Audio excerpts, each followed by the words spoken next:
Hello friends, வணக்கம். Welcome to Sargunas சமையல். இன்றைக்கி நம்ம சேனலில் பார்க்க போகிற ரெசிபி என்னன்னு பார்த்தீங்கன்னா, ராகி உப்பு உருண்டை தாங்க செய்ய போகிறோம். இது ரொம்பவே நல்லா இருக்குங்க. டேஸ்ட் பார்த்திங்கன்னா அட்டகாசமாக இருக்கும். பாருங்கள், புட்டு காமிக்கிறேன். நல்லா சாஃப்டாக சாப்பிட்றதுக்கு அவ்வளோ நல்லாயிருக்கும். டேஸ்ட்டும் வந்து சூப்பராக இருக்கும். களி கூழு சாப்பிடாத குழந்தைகளுக்கு இந்த மாதிரி செய்து கொடுக்கும்போது நல்லா விரும்பி சாப்பிடுவாங்க. பெரியவங்களும் கேட்டு வாங்கி விரும்பி சாப்பிடுவாங்க. இது எப்படி செய்யுதுன்னு பார்க்கலாமா? அதுக்கு முதல்ல அடுப்பை பற்ற வச்சுட்டு இந்த மாதிரி ஒரு பேன் எடுத்து வச்சுக்கோங்க. அதில் ஒரு குழிக்கரண்டி எண்ணெய் ஊற்றிக்கலாம். எண்ணெய் சூடானதும் அரை டீஸ்பூன் கடுகு சேர்த்துக்கோங்க. கூடவே அரை டீஸ்பூன் சீரகம் சேர்த்துக்கலாம். கடுகு சீரகம் நல்லா பொரிஞ்சிட்டு இருக்கும்போதே ஒரு டீஸ்பூன் கடலைப்பருப்பு சேர்த்துக்கோங்க. கூடவே ஒரு டீஸ்பூன் உளுந்தம்பருப்பு சேர்த்துக்கலாம்.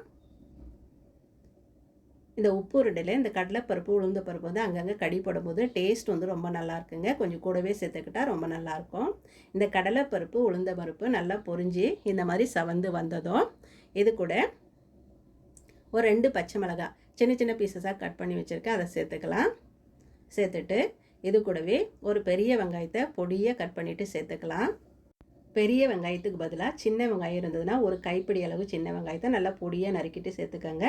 கூடவே ஒரு துண்டு இஞ்சியை நல்லா துருவிட்டு சேர்த்துக்கோங்க. இதில் இருக்கிற இடம் தெரியாது, நல்ல வாசனையாக இருக்கும் இஞ்சி சேர்க்கறதுனால. சேர்த்துட்டு இந்த வெங்காயம் பச்சை மிளகாய் இஞ்சி நல்லா வதங்கி வரட்டும். வெங்காயம் வந்து கொஞ்சம் க்ரன்ச்சியாகவே இருக்கிற மாதிரி பார்த்துக்கோங்க, ரொம்ப வதங்கிடக்கூடாது. பாருங்கள், இந்த அளவுக்கு வதங்கினா போதும். வெங்காயம் நல்லா வதங்கினதும் முருங்கைக்கீரையை ஆஞ்சிட்டு தண்ணியில் அலசிட்டு ஒரு கைப்பிடி அளவுக்கு சேர்த்துக்கங்க. முருங்கைக்கீரை வந்து ரொம்ப வதக்கணும்னு இல்லை, போட்டு இந்த மாதிரி ஒரு பரட்டி விட்டால் போதுங்க. முருங்கைக்கீரை இல்லைன்னா இதுக்கு பதிலாக நீங்கள் கொத்தமல்லியில் கூட சேர்த்துக்கலாம், ரொம்ப நல்லாயிருக்கும். இப்போது இந்த கப்பில் ஒரு கப் அளவுக்கு ராகி மாவு எடுத்துருக்கிறேன். அதுக்கு 2.5 கப் அளவுக்கு தண்ணி ஊற்றிக்கலாம். தண்ணி ஊற்றிட்டு ஒரு 3/4 டீஸ்பூன் உப்பு சேர்த்துக்கங்க. உப்பு சேர்த்துட்டு ஒரு முறை நல்லா கலந்து விட்டுட்டு உப்பெல்லாம் கரெக்டாக இருக்கான்னு பார்த்து செக் பண்ணிக்கோங்க. பத்தலைன்னா இந்த டைமில் சேர்த்துக்கலாம். இப்போ இது கொதிக்கட்டும், அது வரையும் வெயிட் பண்ணலாம். பாருங்கள், நல்லா கொதிக்க ஆரம்பிச்சிடுச்சு. இந்த டைமில் ஒரு 2 டேபிள் ஸ்பூன் ரவை எடுத்து வச்சுருக்கேன், அது சேர்த்துக்கலாம். சேர்த்துட்டு ஒரு முறை நல்லா கலந்து விட்டுக்கோங்க.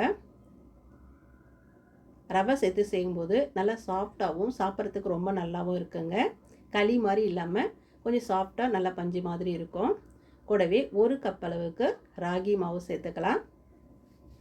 சேர்த்துட்டு கட்டி இல்லாமல் அடுப்பை வந்து குறைவான தீயில வச்சுட்டு நல்லா கலந்து விட்டுக்கலாங்க.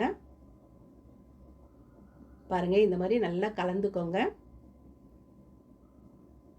அடுப்பை குறைவான தீயில வச்சுட்டு நல்லா இந்த மாதிரி கலந்து விட்டுட்ட பிறகு அடுப்பை அணைச்சிட்டு அப்படியே நல்லா ஆறட்டும். கை பொறுக்கிற அளவுக்கு சூடு வரட்டும், அது வரையும் ஆற வச்சிடலாம். ஆறின பிறகு நம்ம உருண்டைகளாக பிடிச்சிக்கலாங்க. இப்போ நல்லா ஆறிடுச்சு. இந்த டைமில் நம்ம உருண்டையாக பிடிச்சி எடுத்துக்கலாம். ராகி மாவு இருந்ததுன்னா இந்த மாதிரி ஒரு முறை செய்து பாருங்கள். திரும்ப திரும்ப செய்ய சொல்லி கேட்பாங்க, அவ்வளோ ஒரு ருசியாக இருக்கும். இந்த மாதிரி உருண்டையாகவும் பிடிச்சிக்கலாம், அப்படி இல்லைன்னா கொழுக்கட்டை மாதிரி பிடிச்சி கூட வேக வச்சுக்கலாம். எல்லாத்தையும் இதே மாதிரி உருண்டையாக பிடிச்சி எடுத்து வச்சுக்கோங்க, வேக வச்சு எடுத்துக்கலாம். நான் அடுப்பை பற்ற வச்சுட்டு இந்த மாதிரி ஒரு வானலில் தண்ணி ஊற்றி வச்சுருக்கிறேன். இன்றைக்கி நான் வானலில் வச்சு வேக வைக்க போகிறேன். உங்களுக்கு இட்லி சட்டியில் வச்சு வேக வச்சுக்கலாம், அப்படி இல்லைன்னா ஸ்டீமரில் கூட வச்சு வேக வச்சுக்கலாங்க. அடியில் கொஞ்சம் தண்ணி ஊற்றிட்டு ஒரு இட்லி தட்டில் எண்ணெயை தொடச்சிட்டு வச்சுருக்கிறேன். நம்ம பிடிச்சி வச்ச ராகி உருண்டைகளை இது கூட வச்சுக்கலாம். எல்லாத்தையும் வச்சுட்டு அப்படியே ஒரு மூடி போட்டுட்டு அடுப்பை வந்து மீடியம் ஃப்ளேமில் வச்சுட்டு ஒரு 10 நிமிஷம் வேக வச்சா போதும். நல்லா 10 நிமிஷம் வேகட்டும். இப்போ 10 நிமிஷம் நல்லா வெந்துருச்சு. ஓப்பன் பண்ணி பார்க்கலாம். பாருங்கள், நல்லா வெந்துட்டு நல்லா வாசனையாக இருக்குதுங்க. இதை உடனே எடுக்காமல் ஆற வச்சுட்டு எடுக்கும்போது ஒன்றுக்கு ஒன்று ஒட்டாமல் இந்த மாதிரி நல்லா வந்துடும். பாருங்கள், அவ்வளோதாங்க. அருமையான சுவையில் சத்தான ராகி உப்பு உருண்டை சூப்பராக தயாராகிடுச்சு பாருங்கள். இதை பிரேக்ஃபாஸ்ட்டாகவும் சாப்பிட்லாம், நைட் டின்னருக்கும் சாப்பிட்லாம். இதை அப்படியே கூட சாப்பிட்லாம், நல்லா டேஸ்ட்டாக இருக்கும். தக்காளி சட்னி, தேங்காய் சட்னி கூட சாப்பிட்லாம். ரொம்ப நல்லா இருக்குங்க.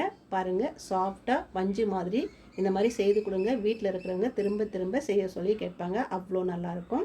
இதே மாதிரி நீங்களும் செய்து பாருங்கள். செய்து பார்த்துட்டு எப்படி வந்ததுன்னு கமெண்ட்டில் சொல்லுங்கள். இந்த வீடியோ பிடிச்சதுன்னா சர்குணா சமையலுக்கு சப்ஸ்கிரைப் பண்ணுங்கள், லைக் பண்ணுங்கள், கமெண்ட் பண்ணுங்கள்.